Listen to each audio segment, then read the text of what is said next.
Hi అండి అందరికీ. హనుమంతుడి చేతి నుండి ఇప్పటికీ రక్తం వస్తుందంట. ఈ రెండు కొండల మధ్యలో ఉన్న బంగారు తోరణాన్ని చూస్తే ముక్తి లభిస్తుందంట.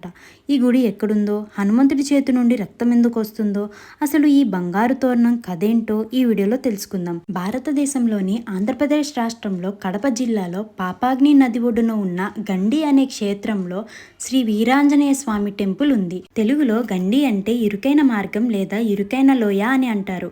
ఈ రెండు కొండల మధ్యలో పాపాగ్ని నది ప్రవహిస్తుంది. పురాణ కథ ప్రకారం త్రేతాయుగంలో రావణుడిని సంహరించిన తర్వాత అయోధ్యకు తిరిగి వెళ్లే మార్గంలో శ్రీరాముడు, లక్ష్మణుడు ఈ ప్రాంతంలో ఆగారు. శ్రీరాముడు తన బాణం కొనతో ఒక బండరాయి పైన హనుమంతుని చిత్రాన్ని గీశారు. కానీ రాముడు హనుమంతుని ఎడమి చేతి చిటికెన వేలు గీయబోతుండగా లక్ష్మణుడు తొందర పెట్టారు. దానితో శ్రీరాముడు ఈ విగ్రహాన్ని పూర్తి చేయలేదు. ఆ తరువాత వ్యాసరాజు అనే ఒక ఋషి ఎడమ చేతి చిటికెన వేలు చెక్కడానికి ప్రయత్నించారు.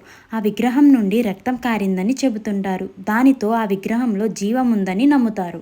స్వచ్ఛమైన మనసు కలిగి పుణ్యవంతులు మాత్రమే ఈ తోరణాన్ని చూడగలరని నమ్ముతారు. ఈ తోరణాలను వలసవాది కాలంలో మద్రాస్ మాజీ బ్రిటిష్ గవర్నర్ అయిన సర్ థామస్ మూనార్ ఈ ప్రాంతం ద్వారా వెళ్ళేటప్పుడు లోయంతటా ప్రకాశిస్తున్న పూలదండలను చూసినట్లు చెబుతుంటారు. ఇదేనండి గండి story. Thanks for watching. Please like, share and subscribe my channel.